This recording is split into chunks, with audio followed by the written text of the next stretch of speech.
Sale, ¿qué tal? Vamos a empezar aquí con el último tema con el cual cerraremos el parcial, que es el tema de vectores.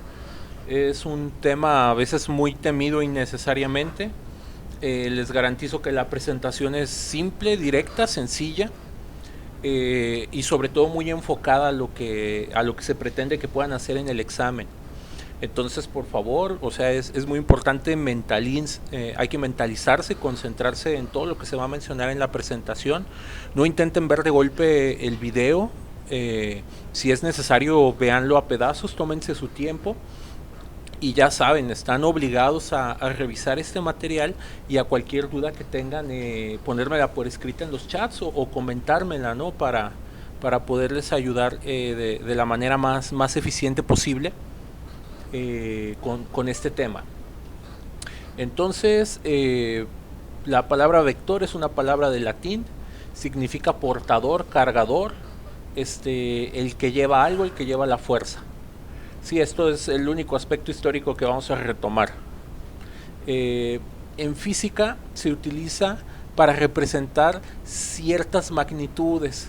Y aquí menciono particularmente las que se estudian en este curso. Entonces, ejemplos de vectores son fuerza, velocidad, posición y aceleración. Hay otro tipo de cantidades que se llaman escalares, que son cantidades más sencillas. Ejemplos de escalares pues son el tiempo, la temperatura, la energía, por ejemplo la masa, el volumen. Son unidades o son magnitudes que su simple valor dicen qué significan, no se necesita información adicional. En cambio, cuando uno habla de fuerza, de velocidad, una posición o una aceleración, pues uno tiene que dar un poco de información extra hacia dónde se aplica la fuerza, hacia dónde va la velocidad. Para la posición se tiene que especificar un punto, que es lo que vamos a abordar principalmente en estas diapositivas, y la aceleración pues es semejante a la velocidad, tenemos que decir si va en alguna o en otra dirección. Ahora, los vectores en general sirven para describir muchísimos fenómenos en física. Los más típicos, por ejemplo, que se ven por ahí en el curso de temas selectos de física 1, las torcas y las palancas tienen que ser descritas forzosamente con vectores. Un campo de velocidades, llámese un remolino, un río, un campo eléctrico, un campo magnético, luz, ondas electromagnéticas, todo ese tipo de objetos pueden y necesitan ser descritos por vectores. Pero pues bueno, enfoquémonos en el curso, les menciono, nos enfocaremos únicamente en este 4. Ahora, los vectores típicamente son representados por flechas, ya sea en un espacio tridimensional, como lo están viendo aquí. Esto pues, se lo pueden imaginar como la descripción matemática de ese tornado, se lo pueden imaginar como esto, o como nosotros lo vamos a hacer, lo vamos a abordar en 2 dimensiones. Entonces, aquí el vector está representado por esta flecha azul y siempre podemos encontrarle 4 elementos. El punto donde se aplica el vector, la magnitud o tamaño, que tiene que ver con qué tan larga es esta flecha, se considera de mayor magnitud o tamaño conforme esta flecha tiene más largo, menor tamaño, menor magnitud, conforme esta flecha es más pequeña. La dirección tiene que ver con que ustedes lo puedan orientar digamos, con alguna línea o darle, ¿cómo se dice? Ponerlo en algún eje, por ejemplo, o poner una línea a algún ángulo determinado. Y finalmente el sentido. El sentido tiene que ver si ustedes avanzan, o sea, ustedes avanzarán sobre la dirección, pero pues bueno, lo podrían hacer hacia adelante o lo podrían hacer hacia atrás. ¿Sí? Ahora, nosotros en notación, que es lo más importante y muchas veces con lo que más se batalla de vectores, para distinguirlos de un escalar, vamos a utilizar una flechita encima de la letra, que es de hecho lo que más recomiendo, o una letra negrita. Lo pueden representar con negritas, pero el problema de las negritas es que cuando uno hace apuntes uno se tarda haciendo mucho tiempo estas letras y pues es más rápido ponerle una línea por la parte de encima. Si la letra no tiene absolutamente ninguna marca, pues vamos a decir que es un escalar. Entonces así sabremos ya en cuestión de escritura, si es un escalar o es un vector. Ahora, hay dos maneras que vamos a ver para escribir los vectores. Ambas formas son completamente válidas, son completamente equivalentes.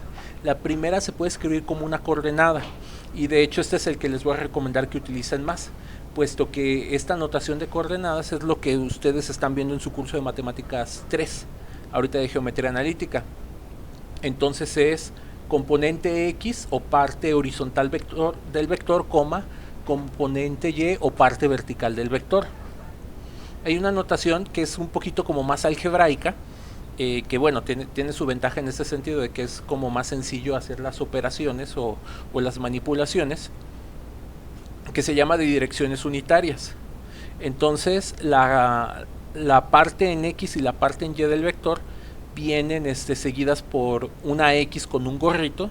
Esto se lee como dirección X, o también se le puede llamar vector X unitario, y esta es dirección Y o Y unitario, y vienen a sustituir como estos espacios. Estas notaciones la vamos a comprender mejor conforme vayamos avanzando. Ahora, como vamos a trabajar en dos dimensiones, existen dos sistemas de coordenadas diferentes. Ahorita es justo lo que vamos a empezar a discutir. Las cartesianas o rectangulares, que ustedes ya son las que utilizan en matemáticas 3 para geometría analítica, y están muy bien familiarizados con encontrar los puntos. Entonces, todos los puntos que ustedes han encontrado hasta el momento ahí en sus planos cartesianos, todos son ejemplos de vectores. Sí, es lo primero que necesitan que conecten. Entonces, pues como lo verán, ya han manejado vectores, probablemente no se los han dicho. Y hay otro sistema que se llama de coordenadas polares. La manera más sencilla de entender las notaciones y los sistemas de coordenadas, pues es con ejemplos. Entonces es con lo que vamos a proseguir. Entonces, primer ejemplo.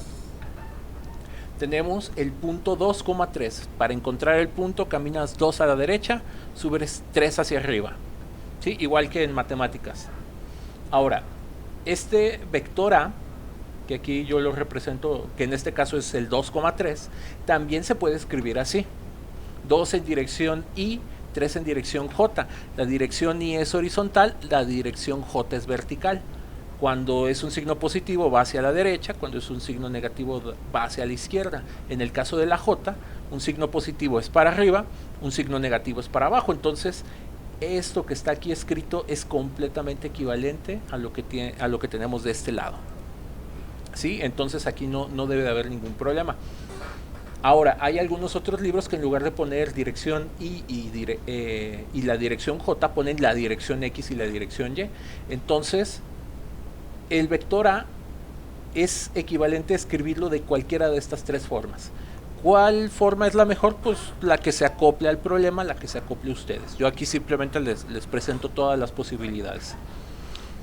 La principal diferencia del curso de física al de matemáticas es que nosotros los vectores, para lograr esta representación en flechas, lo que se va a hacer es, desde el origen, trazar la flecha hacia el punto, y automáticamente eso nos permite visualizar el vector.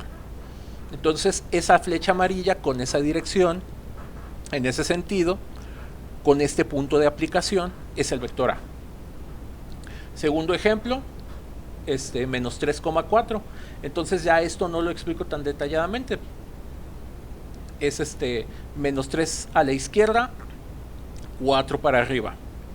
Y para que sea un vector, pues agregamos la flecha. Ejemplo 5, ejemplo 3 es 1, menos 5. Entonces significa 1 a la derecha, 5 hacia abajo. Y colocamos su flecha para hacer la representación de vector. Último ejemplo, menos 6,8. O en este caso el vector D, que es 6 hacia la izquierda, 8 hacia abajo. Y ahí está la flechita que lo representa. Entonces, como verán, esto es bastante sencillo, bastante simple. Ahora, a cada uno de estos números que estamos viendo aquí, por ejemplo, los números 2, 3, 1 y menos 6, se le llama componente X, ¿sí? Entonces, un vector, en este caso el vector A, podemos decir que tiene su componente X y su componente Y. o su componente horizontal y su componente vertical.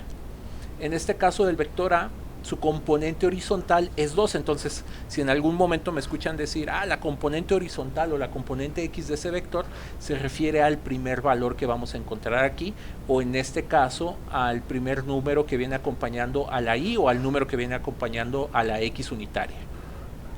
La componente Y en este caso del vector A pues viene a ser 3, ¿sí? Y significa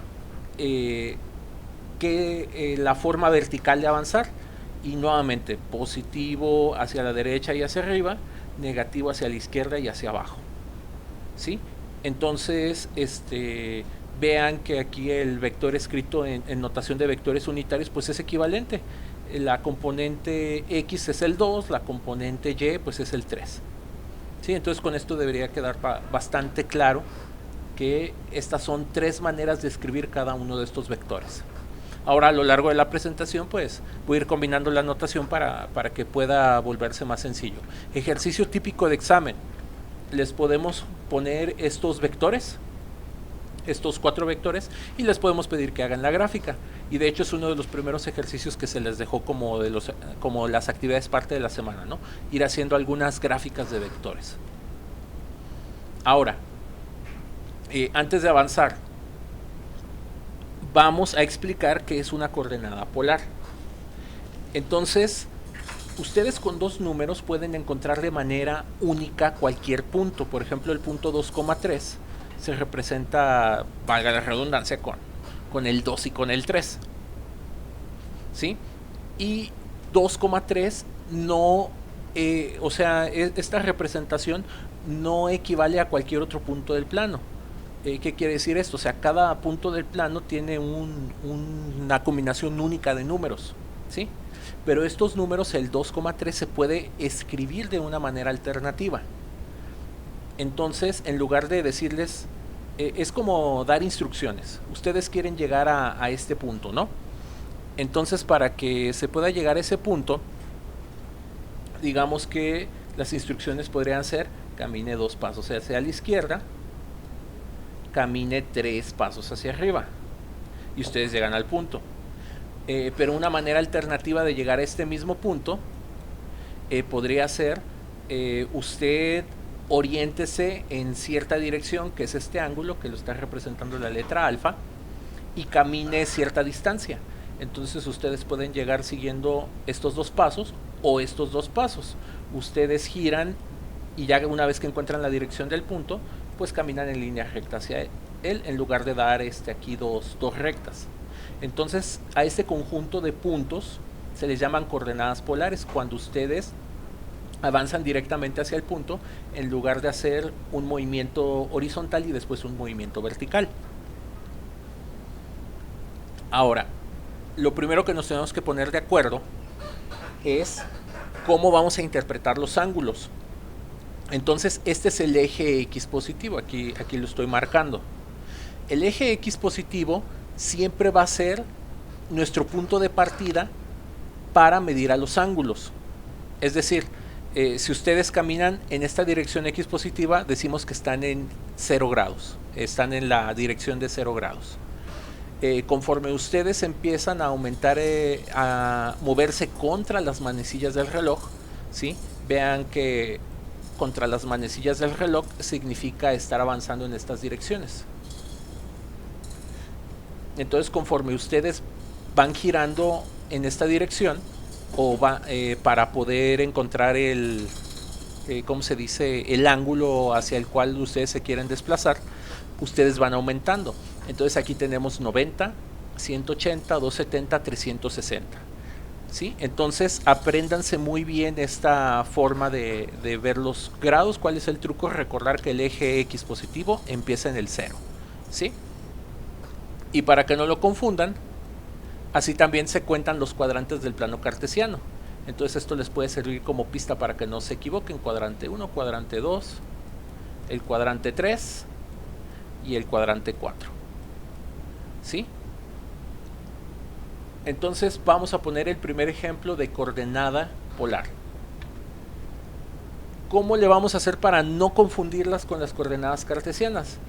Bueno, en la notación de vectores unitarios van a haber siempre una R y un ángulo. Y entonces R aquí la hace de distancia y ángulo la hace de orientación. Entonces este no lo pueden confundir, ya que los otros tienen X y tienen Y. Para no pensar que son 4 pasos hacia la derecha y 45 hacia arriba, vean que aquí tiene el símbolo de ángulo.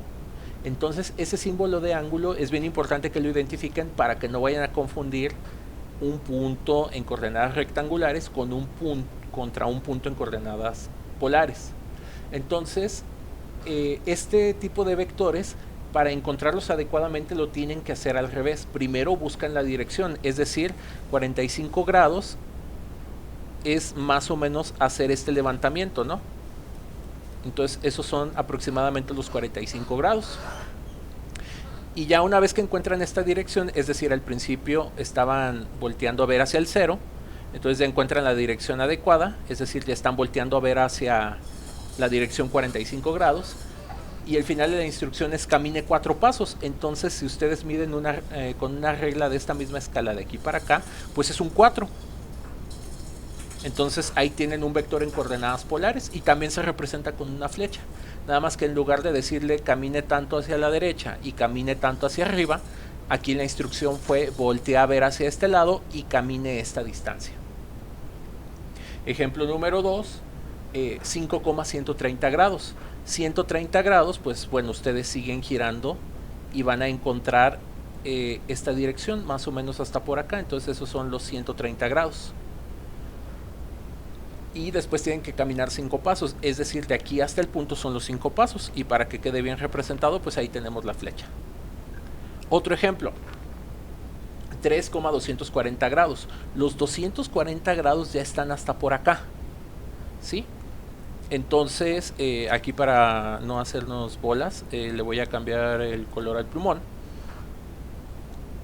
Entonces significa que ustedes estaban volteando a ver hacia acá y van a tener que girar hasta aproximadamente acá. Entonces ahí son los 240 grados, y después del origen pues hay que moverse una distancia de 3 pasos, y ahí está el vector. Entonces vean cómo esto es una manera completamente alternativa de encontrar los puntos, y es equivalente. Entonces cualquier punto puede ser representado en coordenadas polares o en coordenadas cartesianas. Último ejemplo, buscan la dirección 130 grados, que es hacer toda esta vuelta prácticamente hasta acá, ¿sí? Entonces ustedes están volteando a ver al inicio para acá, entonces les piden que vayan girando su vista hasta esta dirección y caminan 7 pasos, y ahí tienen el vector H. Ahora, esto es bien importante. ¿Existen las distancias negativas y los ángulos negativos? Sí pueden existir, y algunas personas en física y en matemáticas las utilizan. Yo no se los recomiendo. Es decir, lo más sencillo es siempre manejar ángulos positivos y distancias positivas, ¿sí? Vamos a entender que es un ángulo negativo para empezar. Esto puede ayudar bastante. Entonces, si se fijan, siempre nuestra dirección positiva, es decir, el ángulo fue aumentando conforme fuimos girando contra las manecillas del reloj. Entonces, en ese aspecto podemos decir que esto es un giro positivo, ¿sí?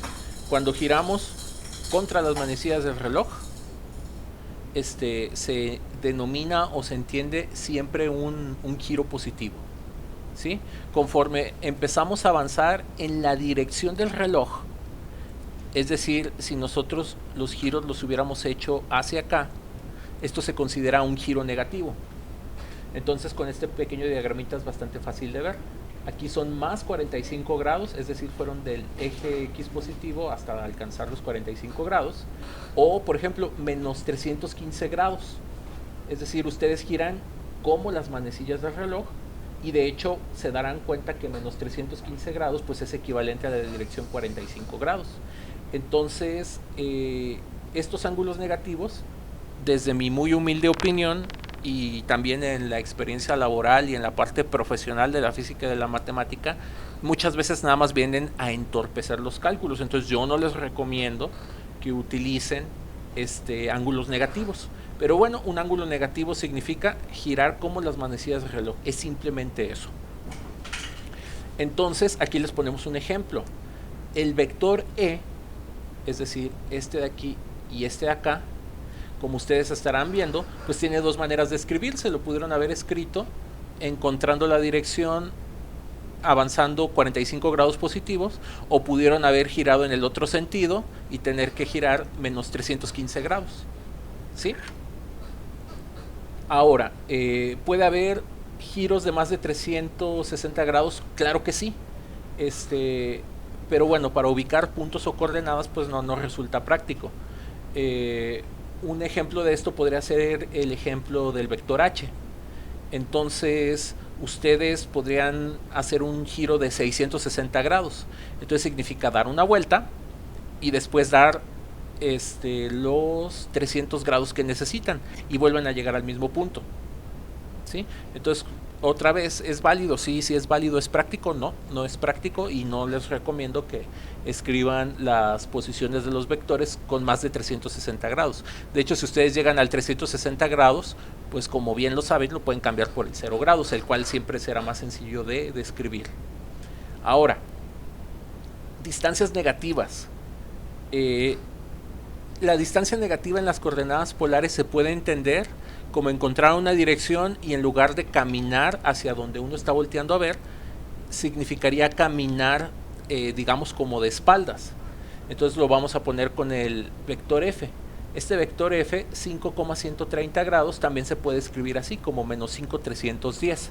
Ustedes buscan la dirección 310. La dirección 310 significa voltear a ver en este sentido, pero en lugar de caminar hacia acá, como el 5 es negativo, en lugar de dar 5 pasos hacia adelante, ustedes dan los 5 pasos hacia atrás y encuentran este punto. Entonces esta es una alternativa para escribir el vector F. Aquí les combinamos los dos casos, ¿no? Ponemos ángulo y vector negativo. El vector G, que lo habíamos hecho con dirección 240 y darlo 3 pasos, también lo podemos encontrar con la dirección en menos 300, es decir, damos una vuelta en este sentido, vamos a llegar de aquí para acá, podremos llegar a la dirección menos 300, que de hecho es esta, pero en lugar de caminar hacia acá, damos los pasos de reversa y también llegan al punto G. Entonces, como verán, es complicarse la vida de a gratis. Entonces, recomendación final, al menos yo no voy a tener ni voy a utilizar ni ángulos negativos ni distancias negativas, ¿sí? Entonces, concéntrense en los primeros ejemplos que les puse. Ahora, ya dijimos que hay dos maneras de representar a las coordenadas. Lo podemos hacer de forma polar o de forma rectangular.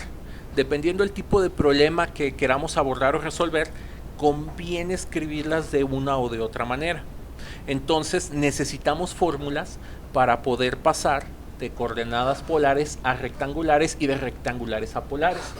Entonces, las fórmulas más sencillas de estudiar son cuando ustedes les dan las coordenadas polares y quieren saber las componentes rectangulares. ¿Cómo lo vamos a encontrar? Pues con trigonometría. Entonces, por ejemplo, vamos con el vector E para que lo visualicen un poquito mejor. Vamos a caminar horizontalmente y luego verticalmente para llegar, en lugar de utilizar este artilugio del ángulo y la distancia. Entonces, como verán, se forma un triángulo rectángulo. Y cuando uno tiene un triángulo rectángulo, aquí tenemos un ángulo, aquí tenemos la hipotenusa, aquí tenemos cateto opuesto, aquí tenemos cateto adyacente. Entonces, uno, para pasar de polares a rectangulares, pues hay que hacer ahí un ajuste trigonométrico con un triángulo rectángulo. Es todo lo que hay que hacer. Por ejemplo, con el triángulo con el vector F, pues este sería nuestro triángulo rectángulo, ¿sí? Y entonces vamos a tener, ¿cómo se llama? Aunque tenemos este ángulo, pues bueno, aquí con un ángulo suplementario, otra vez hipotenusa, cateto opuesto, cateto adyacente, y empezar a utilizar todo lo de trigonometría que se aprendió en Matemáticas 2. Entonces es muy importante que tengan fresca su trigonometría para que puedan seguir lo que vamos a ver. Si no, por favor, chicos, pregunten si necesitamos un repaso de trigonometría. Con todo gusto, pero recuerden, eso siempre tiene que salir de ustedes. Yo no sé qué tanta buena o qué tanta mala trigonometría pudieron haber aprendido. Entonces, de su curso de Matemáticas 2, pues vimos que el coseno pues es el cateto adyacente sobre la hipotenusa, ¿sí? La x es el adyacente, la r es la hipotenusa. Y por ejemplo, para encontrar la y, pues necesitamos hipotenusa y cateto opuesto. Entonces tendremos que utilizar el seno.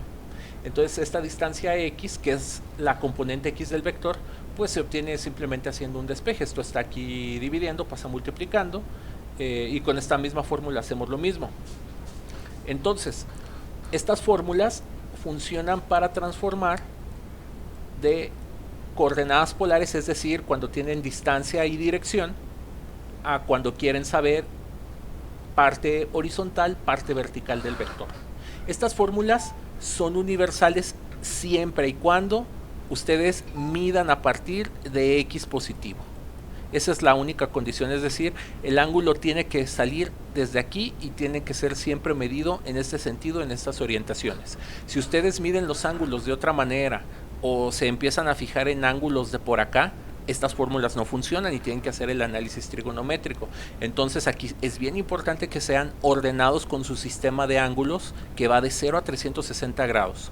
Si no, ustedes van a tener aquí que hacer análisis trigonométrico cada vez que quieran transformar uno de estos, y pues bueno, eso siempre viene a traer complicaciones. Ahora, cuando lo tienen el vector, digamos, aquí estamos ya pensando en un vector general v que tiene dirección θ y distancia r, o si lo prefieren escribir como r, θ, significa que este vector ustedes lo pueden reescribir con estas operaciones, es decir, hacen r coseno del ángulo, r seno del ángulo, ¿sí? Entonces, para que estas fórmulas queden bien digeridas, lo más sencillo es verla con ejemplos.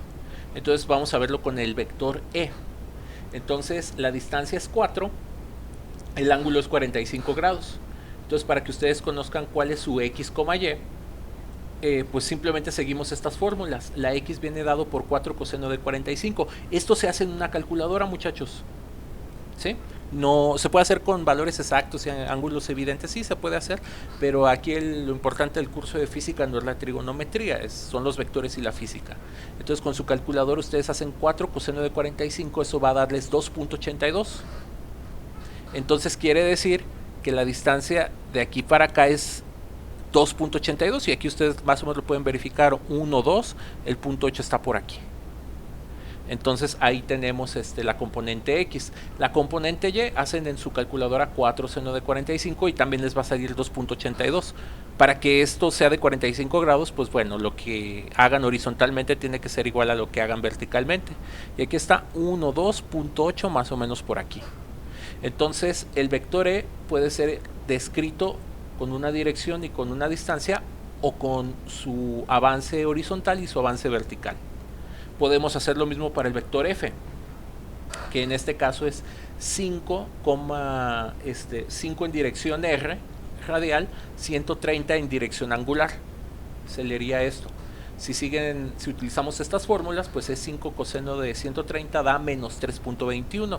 Y bueno, para acá está el menos 3, 1, 2, 3.21 más o menos por aquí. Y más 3.83, 1, 2, 3.8 más o menos por aquí. Entonces vean que este ángulo y esta distancia es equivalente a esta x y a esta y. Podemos hacer el mismo procedimiento con el vector g, que es 3,240, o equivalente a menos 1.5, menos 2.59. Y finalmente con el vector h, que es 3.5 para acá, o menos 6.6 hacia abajo. Ahora, todo lo que vieron de trigonometría, de propiedades, identidades, los radianes, los grados, los centesimales, los signos de las funciones trigonométricas, el círculo trigonométrico, todo eso se aplica de lleno a vectores. Entonces, ahí disculpen, pero se los dijeron, muchachos, más les valía haber aprendido o llevado buen curso de matemáticas 2, y si no es el caso, pues bueno, no importa quién haya sido la culpa, es muy importante remediarlo para que le puedan sacar el máximo provecho a todos estos temas. Prosiguiendo, ahora vamos a hacerlo al revés. Ahora vamos a tener el vector en coordenadas polares, es decir, vamos a saber cuál es R y vamos a saber, vamos a ir de rectangulares a polares. Entonces esto significa que vamos a tener la X y vamos a tener la Y, y lo que queremos saber, quién es el ángulo y quién es la distancia. Y otra vez la respuesta pues es trigonometría. Para encontrar la distancia pues tienen los dos catetos, pues queremos encontrar la hipotenusa, entonces pues este es el teorema de Pitágoras. Sí, ya despejado para la hipotenusa, que la estoy representando con la letra R. Y puedo, como tengo el cateto opuesto y el cateto adyacente sé sus valores, pues una función trigonométrica que tiene cateto opuesto y cateto adyacente pues es la tangente. Entonces la tangente inversa de estos valores me va a permitir recuperar el ángulo.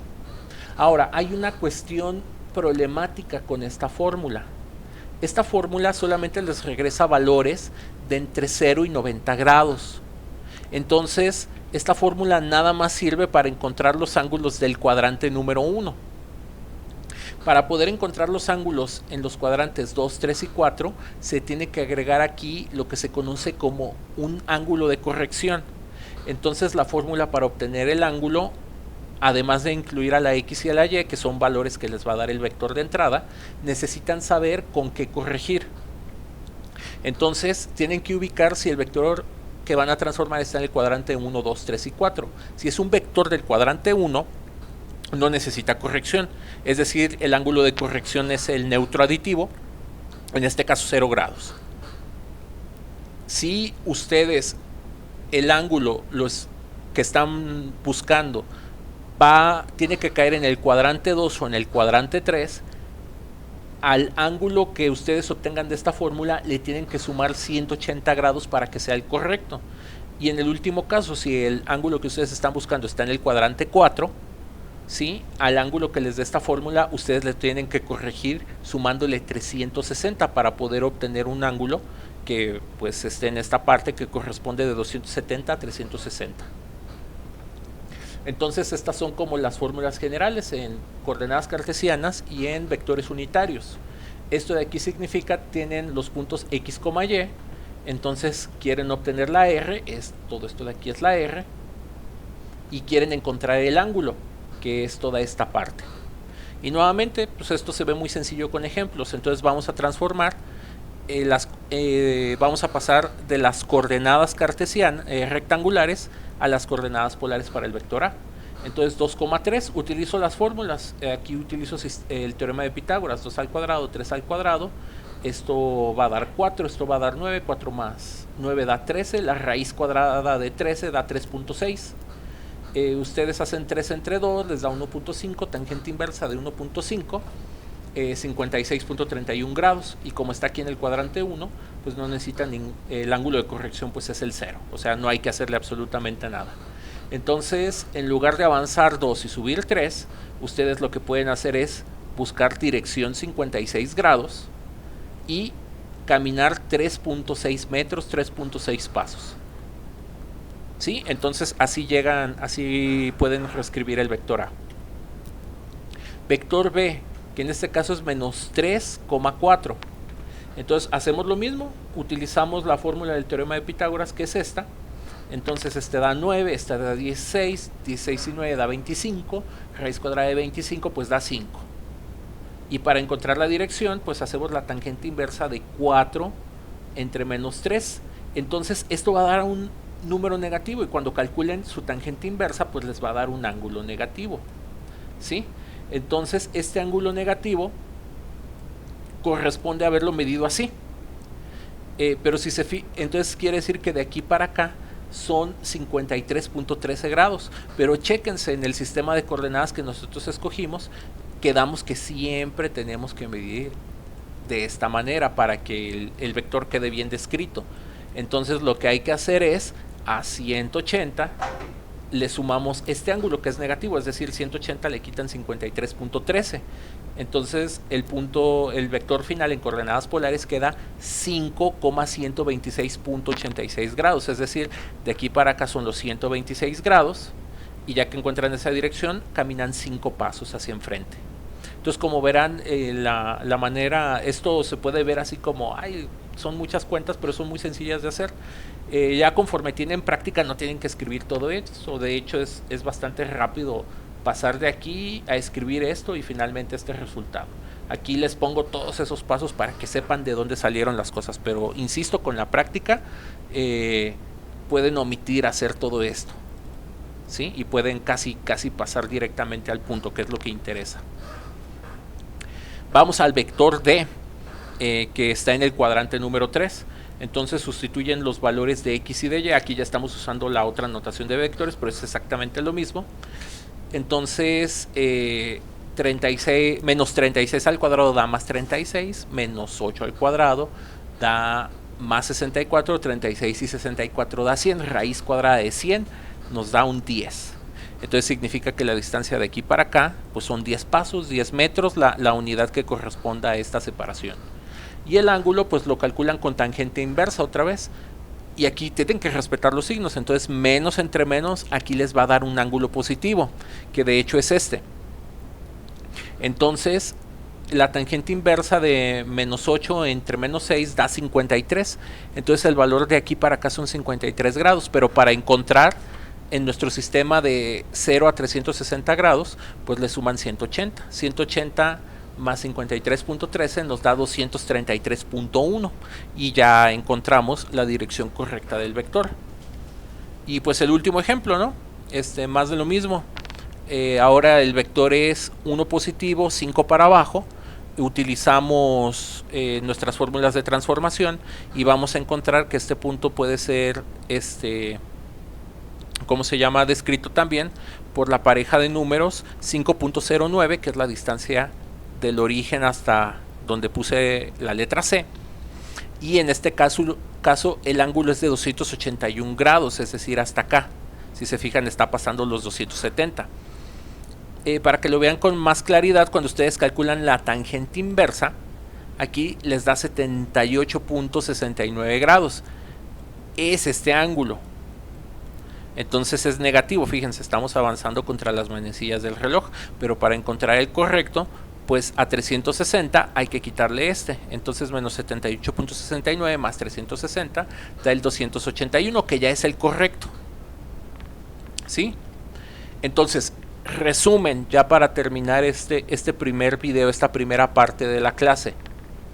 Tenemos dos sistemas de coordenadas, tenemos las coordenadas cartesianas, las coordenadas rectangulares del plano cartesiano, y tenemos las coordenadas polares también del plano cartesiano. Ambos sistemas de coordenadas son equivalentes. Ahorita vamos a ir viendo las ventajas de manejar una y otra. Se debe utilizar pues la que nos simplifique más el problema en su momento. Y tenemos dos pares de fórmulas. Cuando queremos ir de rectangulares a polares, utilizamos estas. Cuando vamos de polares a rectangulares, utilizamos estas. Vean que las letras que están despejadas es lo que estamos buscando. Entonces aquí necesitamos saber x y y, por eso decimos de rectangulares a polares. Polares está descrito por r, teta, es decir, lo que está aquí despejado. Y aquí es al revés, aquí sabemos AR, sabemos teta y queremos obtener XY. Entonces vean que X y Y es justamente lo que está despejado. Y aquí tenemos 8 vectores, tenemos los vectores de la A a la H. En este caso, aquí originalmente los vectores A, B, C y D los escribimos con coordenadas cartesianas en cualquiera de sus dos sistemas, ya sea de puntos o de vectores unitarios, ¿sí? Y con estas fórmulas vimos que el punto 2,3 pues equivale a en polares y así sucesivamente con A, B, C y D. Aquí el resumen es al revés.